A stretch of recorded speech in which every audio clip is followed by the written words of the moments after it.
You're listening to the Journey Podcast. How does traditional Chinese medicine figure into holistic healing and mental health? In today's episode, we dive into TCM and acupuncture.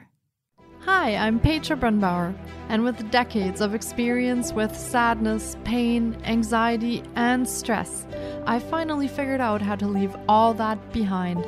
And this podcast shows you how to break free permanently so you can reclaim your sanity and find the self-esteem and energy to go after the life you desire. With real talk about mental health, holistic healing, and the tough journey of coming out the other end. This is the Journey Podcast. Welcome to today's episode. While some listeners may already be familiar with traditional Chinese medicine, there will likely be many more who are not. Today, we explore TCM and acupuncture from a perspective of holistic healing. Traditional Chinese medicine is a complete medical system that has been used for more than 2,000 years. TCM encompasses different approaches, which can include acupuncture and herbal medicine, and the results can be truly profound. Whether you're working on physical ailments or mental health issues, TCM could be a great addition to your holistic healing toolbox. For this episode, I interviewed Catherine Davis, a licensed acupuncturist and Chinese herbalist and nationally certified diplomate of Oriental medicine who incorporates energy healing, pulse balancing, meridian therapy, and decodes into her treatments. She is also trained as a yoga teacher in Vinyasa and Rocket Yoga and gives patients specific poses and movements to take home and practice. Catherine is native to Chestertown, Maryland, and obtained her master's in acupuncture and Chinese herbal medicine at the Southwest Acupuncture College in Boulder, Colorado. Catherine also utilizes many intuitive methods in her practice to help individuals understand the patterns they're working to shift, how they began, and how to transform them to become the ultimate versions of themselves. Catherine believes that knowledge and awareness of your mind and body are of utmost importance in accelerating your healing process. She believes you should give yourself the best chances possible to heal, which is inclusive of proper nutrition, hydration, exercise, recovery, meditation, fasting, and mindfulness. She takes all of the knowledge she has gained with her personal journey of self-study, educational training, and clinical practice, and shares what she has learned along the way. After several years of graduate school, paired with herbal and practical internships and extensive hours of study in metaphysical and esoteric realms of study, she has gained knowledge on various ways to approach a treatment and is always evolving to fit the specific needs of the individual at any given time. She has a variety of approaches, including auricular ear acupuncture, moxibustion, meridian therapy, sound therapy, pattern tracking, and more. Catherine enjoys working with individuals to increase their quality of life and has embraced many perspectives to find what is right for each patient. She loves to help people embrace their stressors, traumas, and emotions and allow themselves to accept and let those experiences transform them into a better and stronger person. She's inspired to bring people mental relaxation, biomechanical improvements, and emotional relief. Having dealt with anxiety and depression throughout her life due to everyday occurrences or through experienced traumas, she relates to how debilitating it can be. She hopes to bring relief to those seeking it, to get a better sense of how and what they're feeling, and how the mind and body connect sensations of pain mentally or emotionally. Catherine utilizes her countless hours of studies to help people get to the core of their pattern, to shift and eradicate it for good. Let's meet Catherine Davis.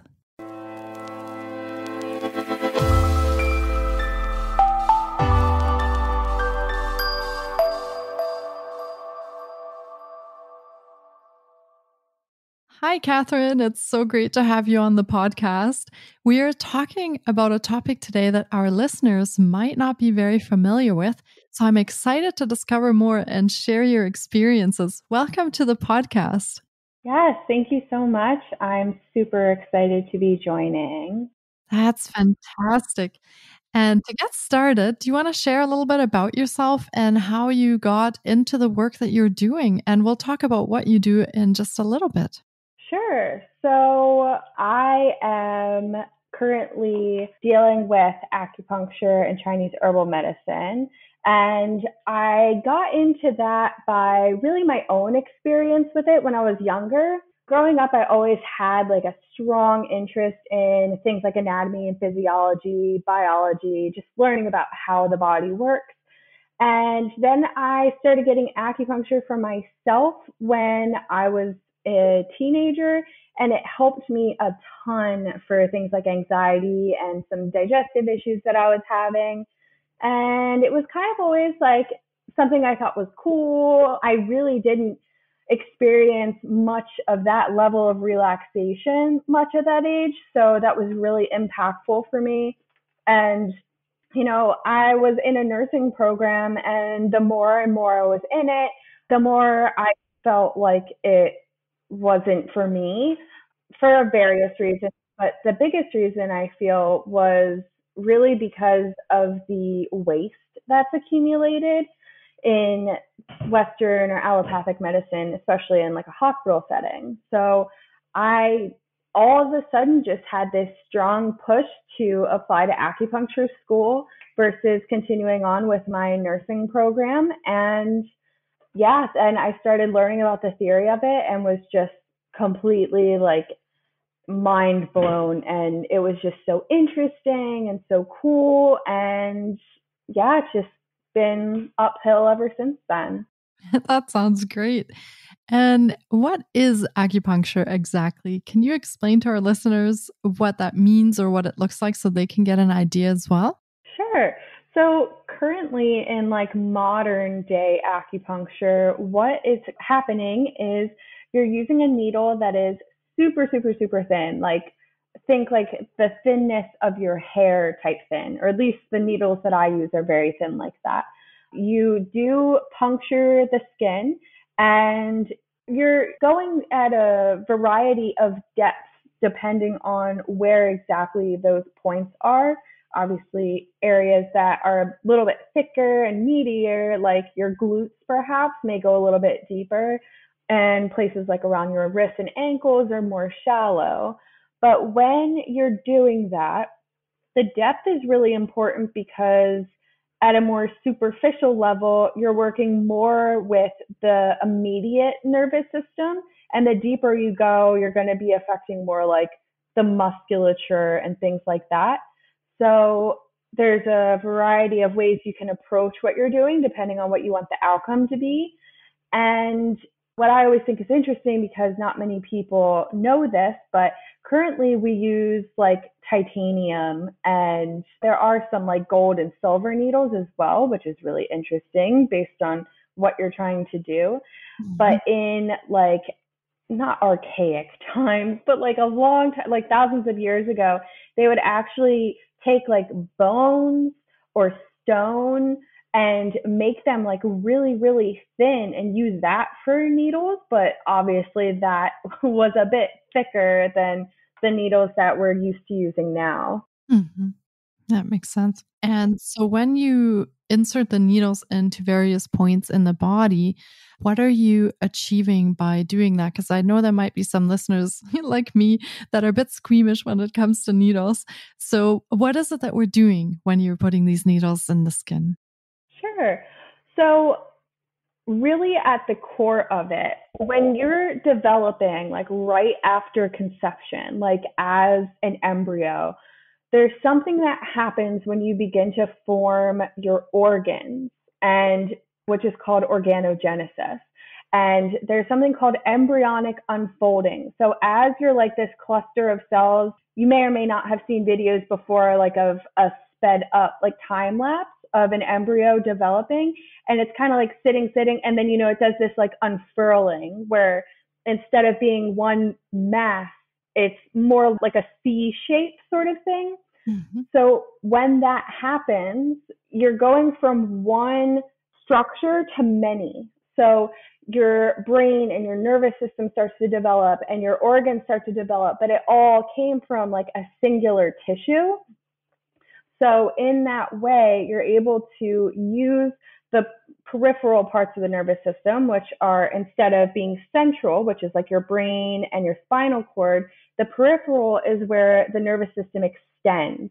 And that goes out through these like zones called dermatomes from each vertebrae. And they kind of like peel out from the center, like to different organs or down your legs and your arms. So you're able to affect different organ systems or different areas, like needling on your hand or your arm per se, because they end up going back through this relay of information via like the nerve cells, like back to the central system. So that's really the core of how it's working. Okay, that's really interesting. So you take the needle, you puncture the skin a little bit, and then you can affect different things inside your body depending on what you're trying to achieve, obviously with the session then and with your patient. Is that correct? Yeah, absolutely. It's really interesting because on each channel you have particular points that may be like, one is more moving, right? Like we call a she cleft point, which is for moving accumulations in the meridians. The meridians follow along the nervous system pathway. So when you're affecting different parts of the meridian, you could be reaching more like a superficial sort of aspect if you're at the end of the channel versus a deeper level the closer you get to the center of the body. And yeah, again, kind of like we were saying, depending on how deep you're going as well, that goes into effect of what you are treating.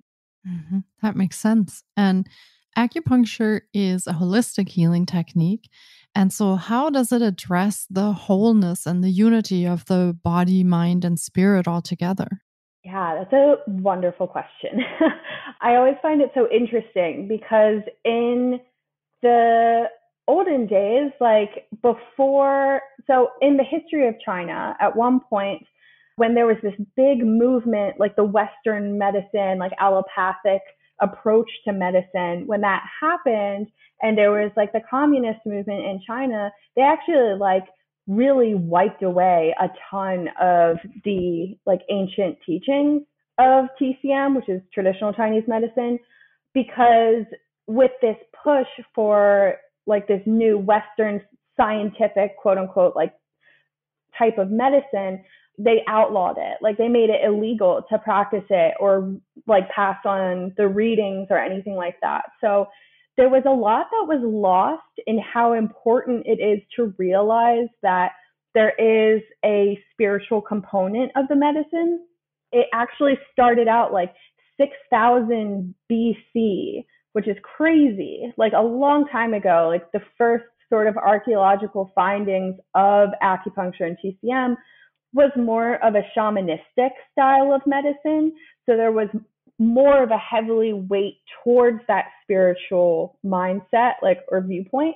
And as it developed, then it was seen more with like strategic mindset or approaches towards the medicine, and what really is a scientific approach of like observation and what exactly you're impacting when you do certain things.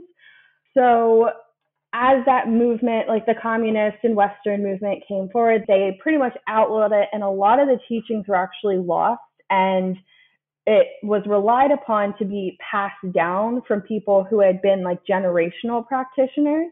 So there was that component that was kept, but there's a really strong backing behind mind, body, and spirit in TCM because there is a lot of influence from Taoist traditions. So since that is like a spiritual and religious framework, there was a lot of influence on the medicine. But you know, as we know, and sort of Western medicine is catching up to the idea of how greatly our physical health can be impacted just by whether or not we believe that we will be able to heal or be able to move forward. So with acupuncture, you can really address a lot of those levels of how the mind, body, and spirit are connected from your physical body and the more spiritual, ethereal bodies that extend outside of it, which again is something that Western medicine is catching up to. Like the heart has its own electrical currents, and that actually extends outside of your body and impacts how our physical functions are going on. So, very interesting. Wow. Yeah, that is really interesting. And you mentioned traditional Chinese medicine. So is acupuncture a part of traditional Chinese medicine, or is that like one technique within it? Or how does traditional Chinese medicine fit together with acupuncture? Yeah, so traditional Chinese medicine is a group of modalities. Acupuncture is one of those modalities within it. You also have things like cupping, which has become very popular because a lot of sports medicine people use it. Mm-hmm. There's gua sha, which has also become very popular, especially with like beauty scenes now, or doing like the facial gua sha, which is just moving energy and moving lymph and blood and like collagen production, things like that. You have something called plum blossom, which is like a little hammer almost, and there's a bunch of needles in the head of it. And it's kind of almost like a pendulum, like you swing it and it'll tap along the body, and you can move gently through the meridians and cover a broader area. Mm-hmm. You have moxibustion, which is actually a variety of mugwort that's processed to have these very like fluffy fibers, and that's applied in a whole different types of ways. Like you can roll it up and put it on a needle and light that on fire, which like penetrates the warmth into the body. So that's really helpful with things like pain. It helps with like cellular metabolism because it's warming up the area, and there's like thermoreceptors in your cells. So that causes a whole different chain of events. You also do have things like bleeding, which is really interesting. And I don't utilize it a ton, but that is like taking like a diabetic lancet or something like that and doing some punctures and using something like alcohol to get more blood out. That's something else that Western medicine is starting to apply. I can't remember the name of what they call it. Like it's some like, scientific-y like name that they're trying to make it, but it's just bleeding. And it basically just helps to increase circulation in the area, especially if there's a lot of stagnation or things like some types of spider nevi. You don't want to do all of them, but there are some types where you see these blood vessels that are, more apparent. And if you do a little bit of pricking and bleeding, like that can help relieve a lot of pain. It's because there's stagnation in that area. And then, the huge world of the herbal medicine that comes with Chinese medicine, which is currently, there's about 400 or so single herbs. Like that's what we learned in school. And we learned like 200 some different combinations of those herbs for formulas. But because it's such an old medicine, I was reading one of the books one time that was talking about how the materia medica in its entirety has like over 10,000 things, just because it's been such a long time and they've experimented with so much. But the world of herbal medicine is wild. In China, they actually will take herbs, and depending on what they're doing, they will make different like tinctures or extractions and apply it in a variety of ways. Like they actually even do it intravenously in China to get things more potent. And they have incredible success rates with a lot of the medicine that they're using because they've been studying it for so long, and like a Western sense of studying why the herbs impact the body in the ways that they do.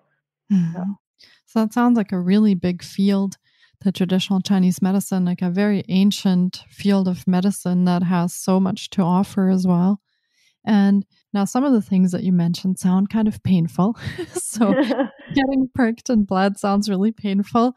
But as I said, I was really, really afraid of needles. And actually, this year, I tried acupuncture for the first time because of the issues that remain from my broken foot. And I had just an amazing experience of things that worked really well in my body afterwards, and also with the pain levels and with my mental space. So I would say that even if you're a little bit afraid of needles or you think that it's going to hurt a lot, it's not half as bad as it sounds. And it's actually very, very helpful if you have a good practitioner that you like working with and that you trust. So, yeah, I found it to be an extremely helpful modality. And talking about acupuncture and mental well being, can acupuncture help with low mood or anxiety or stress, for example? Oh, most definitely. I find that the primary things that I see people coming in for are either physical pain or stress, anxiety, things like that. It really depends on what exactly is causing it. And that's something that really sets apart TCM in the theory of gathering all this information and looking at the root cause rather than just doing, ABC because it is quote unquote good for anxiety. Depending on the type of person, you might have somebody who has anxiety, but we would call it like an excess condition, like they have too much. So that's what's making them anxious. Or you could have somebody who doesn't have enough, like maybe they are somebody that, tends towards anemia or is just like frailer conditions, gets like sick easily. Those are completely different approaches that you'll have to treating something like anxiety or depression. And that's where you also will look at like diet and lifestyle, because traditionally that's where you would start, is looking at things that are impacting you through your diet or your lifestyle. Then you move on to acupuncture, then you move on to herbs, because that's the sort of the sequence of how, maybe not severe, but how heavily of an impact they can be. Mm-hmm. Mm-hmm. Another thing is, like you were saying, number one, the practitioner definitely will make all the difference, like their background, their training, their education. Also, people who tend to be more Chinese style acupuncturists, they can be a little bit more, I'll say, intense. Like they tend to be a little bit more aggressive, have thicker needles, things like that, versus Japanese style is a lot thinner needles and more gentle. So there's a little bit of playing around you have to do with who your practitioner is. Most of the patients that I see when they're getting treated, you usually don't really even feel the needles. Sometimes you can, depending if it's like, just a sensitive area or there's like a lot going on in that area. But other times, generally, they don't feel it, or there's something we call da chi, or like the arrival of chi is kind of how it translates. And it's kind of like a heaviness or a pressure. So I kind of attribute it to like your nervous system is waking back up in that area Mm-hmm. versus, if it's like hot or sharp feeling, then sometimes there could be other reasons for that. Like maybe there's a nerve or like a blood vessel or something that's just like getting a little irritated. Mm-hmm. And obviously, that's different for every person. And just as we're all unique and individual, that's how we experience that. But I have to say that I didn't experience any pain close to what I was making up in my head. So Right, definitely totally.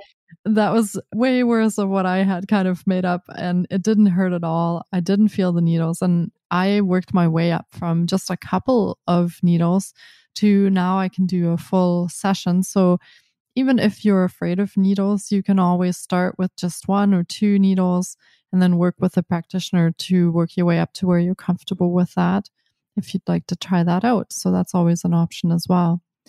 Now, very obviously, you can't acupuncture someone over Zoom, but are there some aspects of this that you offer online that people could start with remotely? Yeah, definitely. I have a program that I'm doing that's more of an approach of like personal development and like really discovering key archetypes that you have and how they may be influencing or restricting you in various aspects of your life. And that is actually has like core foundations of traditional Chinese medicine theory as well, because when you're going into looking at all the organ systems, right, you have like your kidney and your bladder are a yin and a yang pair, or your heart and your small intestine are a yin and a yang pair. But these are categorized by the elements.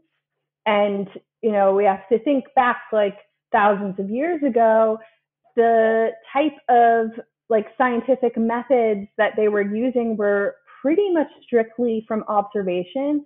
So they were observing the nature and the phases of life around them, things like that. So they have this elemental system that also corresponds to particular phases in life, and they have different characteristics and personality traits essentially. So for example, if you were mainly a wood element type person, you would be someone who is very creative, very forward thinking, like entrepreneurial type of person, but maybe your negative, quote unquote negative characteristic traits might be like you tend to be hard-headed, or maybe you get easily irritated or have to have control of things, So you can see how these types of personality traits can either be extremely helpful or maybe hinder you. And so each person is composed of all of those elements, but I find that you have one that's kind of like your core personality, and then you have an extension that was influenced from childhood, and then an extension that was influenced like as you grew and developed, and is a little bit more of how you are as an adult. So yeah, we take that framework and basically go into mindset and how you may be restricting yourself and how you can be using these attributes to create success and fulfillment in your life. That's really fantastic. And I'm glad that you're offering that remotely, because obviously it's difficult to access an acupuncturist online. So at least there's some components that are available through the remote internet. So that's great.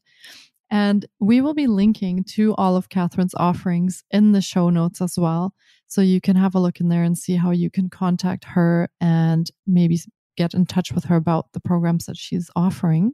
And anything that you'd like to say to our listeners to close off the episode, any little nuggets or points of wisdom that you'd like to leave them with?